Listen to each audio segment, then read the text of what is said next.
আসসালামু আলাইকুম রহমতুল্লাহ। আশা করি আপনারা সবাই ভালো আছেন।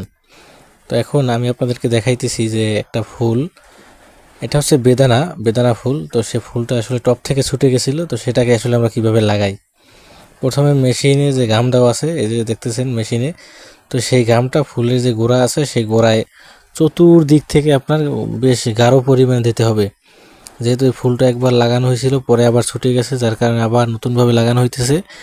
যার কারণে এখানে ঘামের পরিমাণ কিন্তু অত্যাধিক পরিমাণ দেওয়া লাগবে। দেখেই বুঝতে পারতেছেন যে ঘাম কতটা গাঢ় করে দেওয়া হইতেছে। বেশ প্রচুর পরিমাণ দিছি কিন্তু আমরা এখানে ঘাম। এবং এই ঘামটা দেওয়ার পর টবে যে জায়গায় ছিল ঠিক মাঝ বরাবর আবার তাকে পুঁতে দেওয়া লাগবে। দেখেন কি সুন্দর নিখুঁতভাবে এটা দেওয়া লাগে। একটু যদি 19-20 হয় বা একটু বাঁকা তারা হয়, তাহলে কিন্তু ফুলটা সুন্দরটা হবে না আর কি, বাঁকা হবে।